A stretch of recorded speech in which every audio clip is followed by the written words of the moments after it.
Hi, Assalamualaikum and good morning, madam and fellow friends.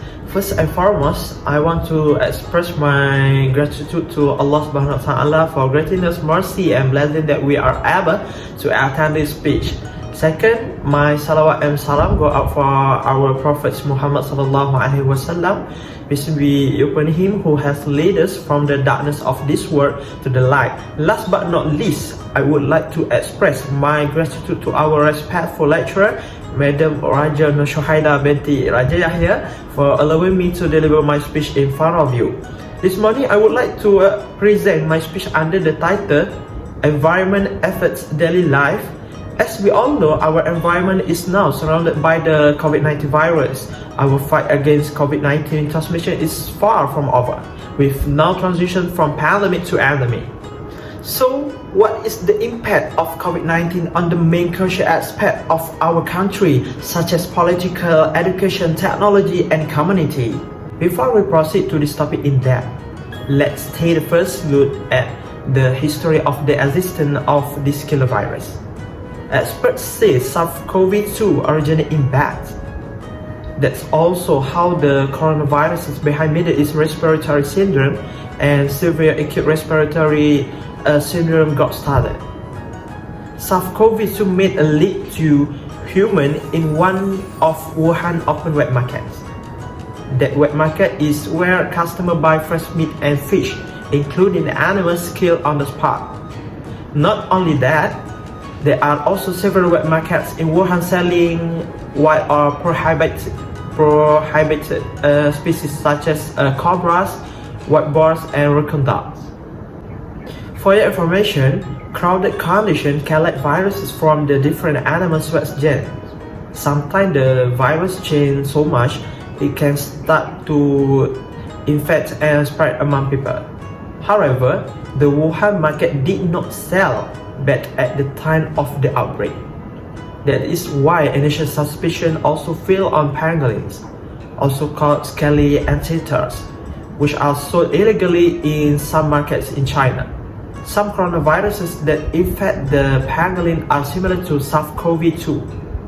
As SARS-CoV-2 spread in and outside China, it infected people who has had no direct contact with animals.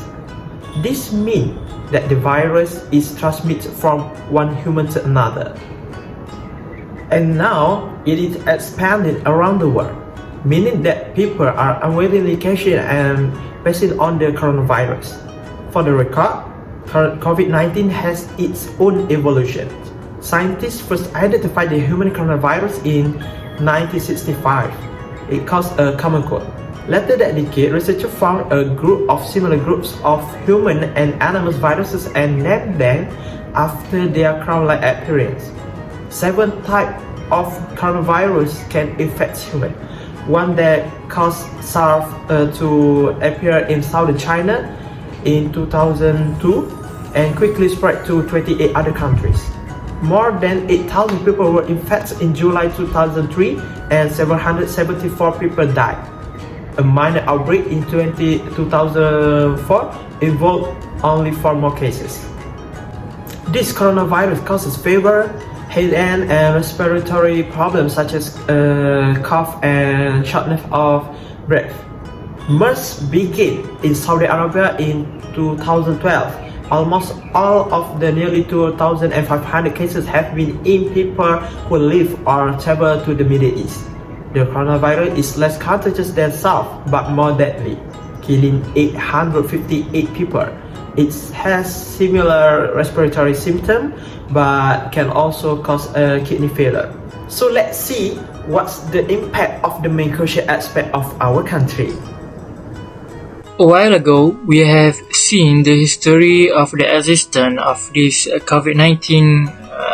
Now, I will tell you how, from the political point of view, the government curbed the spread of the pandemic.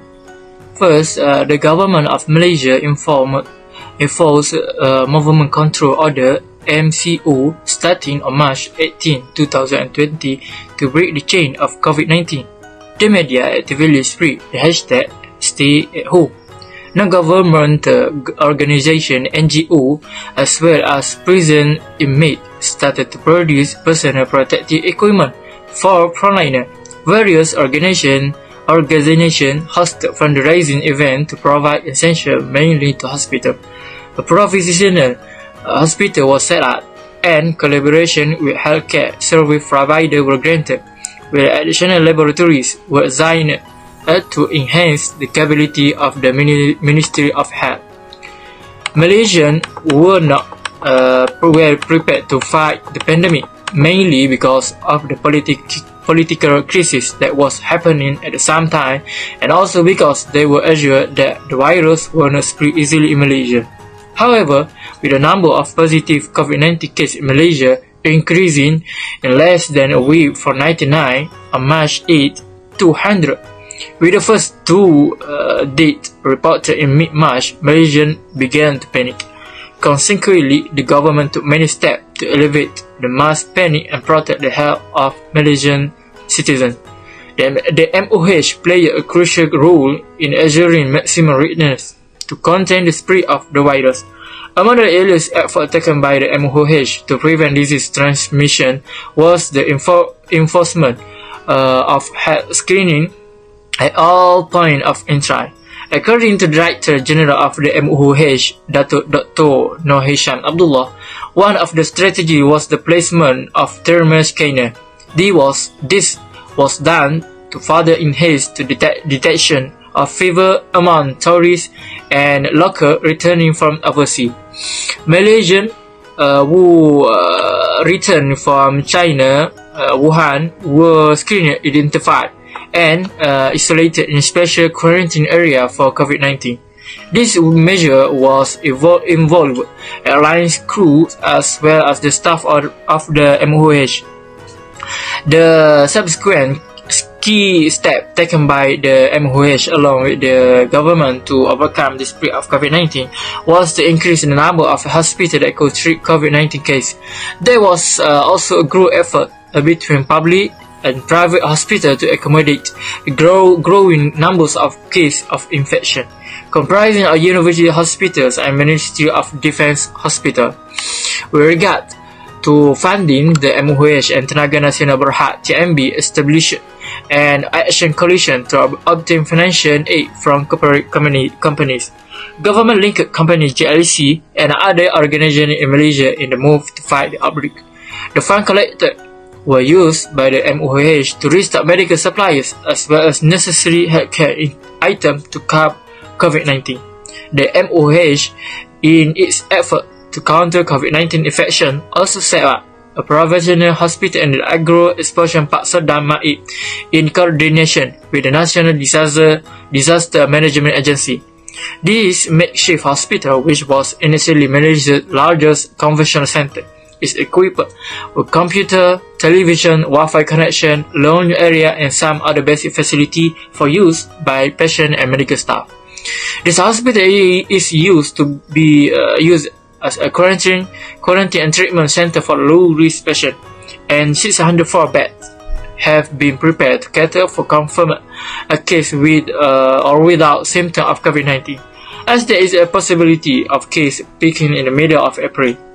Furthermore, as part of the MOH action plan, public hall and indoor stadium will also be utilized if case hit 1,000 per day. 3,000 retired nurses will return as a volunteer to fight COVID-19 along with the country frontliners. In addition, the MOH arranged various disinfection activities to be conducted by the Ministry of Housing and Local Government, local authorities, and DBKL Kuala Lumpur City Council. Besides, what about educational institution or sector during this pandemic season? So, the COVID-19 pandemic brought many changes in life, including the world of education from primary school to university level. Educational institutions in Malaysia are required to follow the changes in learning methods as an impact of the COVID-19 pandemic. Students from diverse backgrounds, whether living in the village or in the city, are experiencing the changes in the PNP process set by the Ministry of Education, which have an impact on students, both positive and negative. This study aimed to identify students' view on online learning methods during the COVID-19 pandemic. A study designed using a questionnaire form via Google Form was conducted on primary, secondary, and university students. The result of the study found that PNP online has a positive and negative impact on students because PNP online itself has advantages and disadvantages. Prior to the COVID-19 pandemic, the PDP or PNP process was carried out face-to-face. Face-to-face is a PNP method that is performed directly between the instructor and those stuck in the classroom using blackboard platform, LCD, and the like. However, after the emergence of COVID-19 at the end of 2019, the learning process changed to full online. In foreign terms, it is called distance learning, online learning, and e-learning or electronic learning.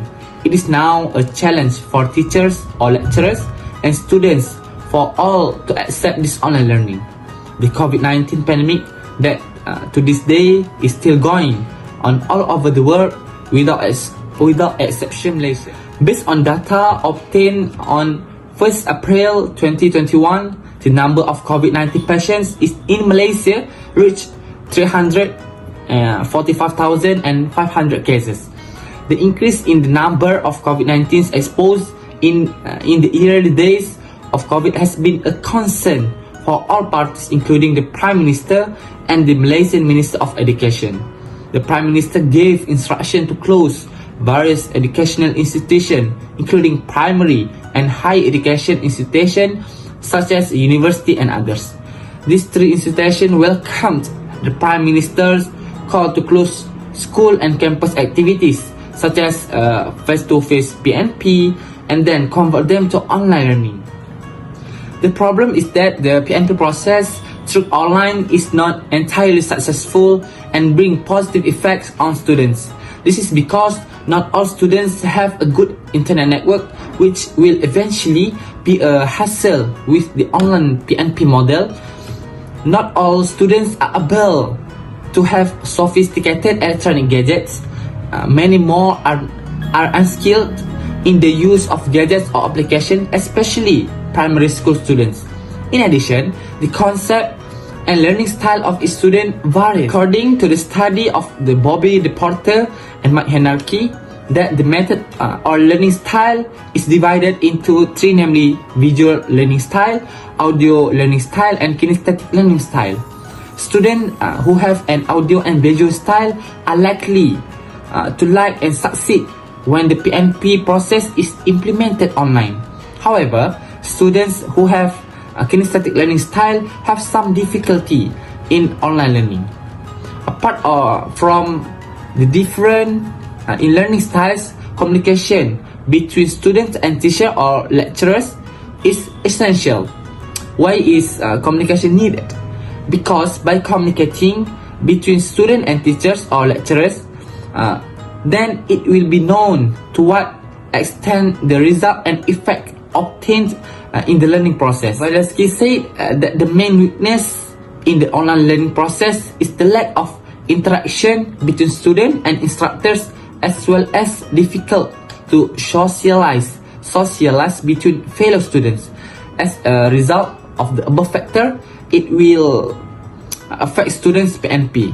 While in online PNP, there must be at least three important elements in it to achieve the success of PNP, namely students, teachers or lecturers, and technology. If any the above elements are supported, then the online PNP process will not take to the maximum, and the impact to the many students will fail in the subject task. Therefore, educational institutions need to further strengthen this online PNP so that this positive effect are more than the negative effect. In accordance with the recovery pace of COVID-19 case, we are now living a new normal, which is living in pandemic COVID-19. Wherever we go, we must follow the government standard operating procedure, which is SOP, during this pandemic. The pandemic of coronavirus disease COVID-19 emphasizes the significance of teaching and increasing awareness about the importance of living a healthy and clean lifestyle. Furthermore, the public has to be aware of the transmission and prevention of COVID-19. There are a number of things we can do to slow the spread of COVID-19, including in the future, society must be prepared, and now the community must finish the immunization, which is the dose of vaccine required to enter public venues such as supermarket, malls, and others public location. Through cellular enzyme, it can avoid the virus from spreading. After that, our society must keep care of social distancing between two people. When somebody carry up the SOP, this virus is not easily transmitted to a person. At the same time, the daily cases of COVID-19 can be reduced from young children to the elderly. Everyone should stress the importance of following the SOP to COVID-19 and prudently design measures to living on this pandemic. If we look at it from that perspective, we used to rush to get into supermarket and other areas. We must now line up at a 1 meter distance. Although it appears to be moving slowly, we can learn to be more patient and considerate of people who are in line with us. As a result, every nation develop tolerance and caring mentality when it's come to complying with social imprisonment, and sanitizer can serve as a reminder of the necessity of maintaining personal cleanliness in order to avoid infection. Even when we wear face masks outside the house, we are indirectly discarding the ego attitude of having to wear face masks like everyone else. Similarly, by entering personal information on a QR code or in a book, we are fostering a responsible attitude toward the written details without even realizing it. Reopening school with new norms that implement SOP, develop strong discipline, and foster good self-concept among people. For example, finally, commitment to the SOP in leading a new normal life is a crucial element in COVID-19 resistance. Make the government implement SOP, the new normal in our life. The COVID-19 cases is still ongoing. We cannot ignore the fact that this SOP must be followed. We successfully establish and cultivate a positive self-concept in each other through the application of this SOP. Finally, What are the advantages of technology in curbing the spread of this epidemic?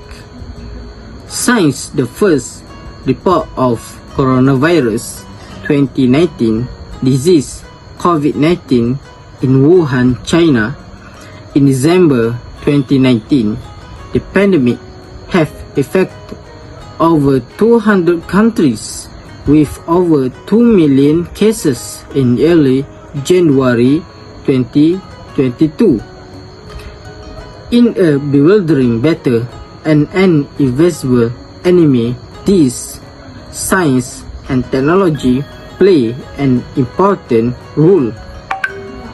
For example, during the early stage of the epidemic, China began its response by focusing on number 1, artificial intelligence AI uses facial recognition cameras to track infected patients along with travel history. Number 2, robots to deliver food and medicine. Number 3, drones for disinfection in public place.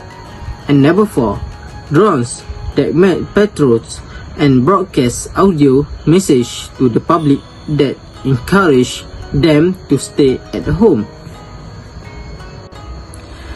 AI has been widely used to find new molecules in an effort to make the COVID-19 vaccines, which has yet to find an answer until May 2020.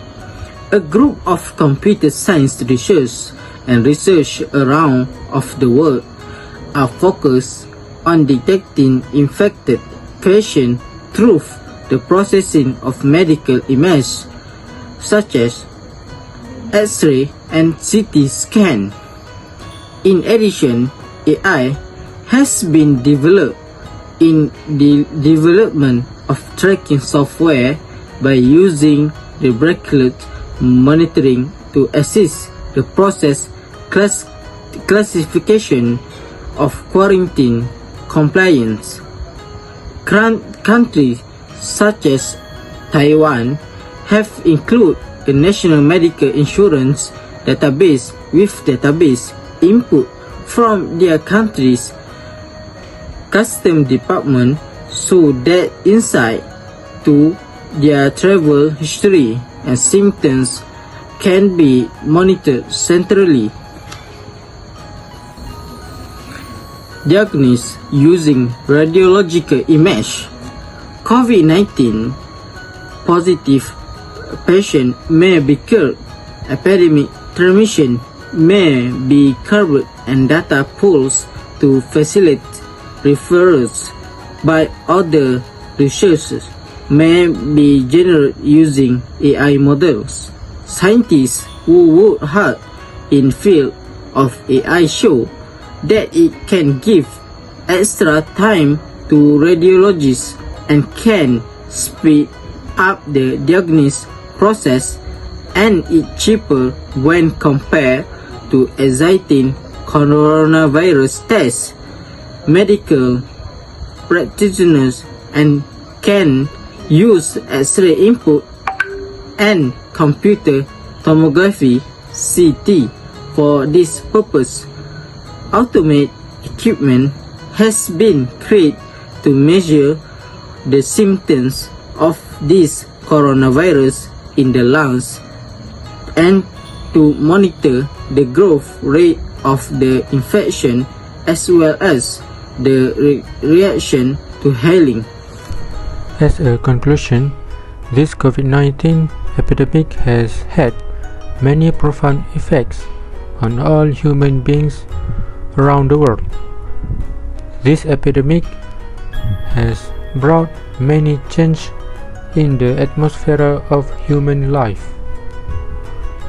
Various sectors have also been affected and have resulted in difficulties for some people to earn a living. They had to sacrifice some valuables to cover the cost and daily living. The government has kindly issued a form of assistance by channeling financial contributions to all Malaysians. This has been able to reduce some of the financial problems faced by the people, as well as help them to buy daily necessities. Although this outbreak has had a very adverse effect, many positive effects have also been seen during this COVID-19 contagion. For example,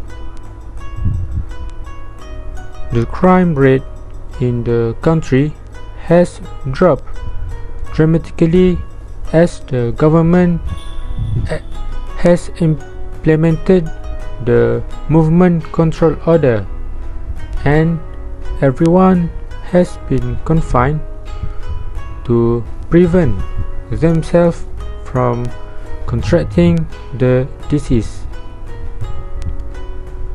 The national immunization program that has been implemented since the beginning of 2021 has also had a significant positive impact on all Malaysians. Vaccine injections that must be taken by all the people in the country has helped them to return to their previous life. The government has also reopened various sectors to redevelop the severely affected economy. The reopening of the education sector has helped students to return to study. Previously, they had to learn through online learning, and this has disrupted their focus and interest in lessons. We need to work together to curb the spread of this epidemic to restore our previous life as before this COVID-19 existed. We must always follow the orders set by the authorities and always be aware of the current situation, especially COVID-19 inside and outside the country, so that we can be prepared to face any eventuality that may occur. That's all from us, and thank you for watching.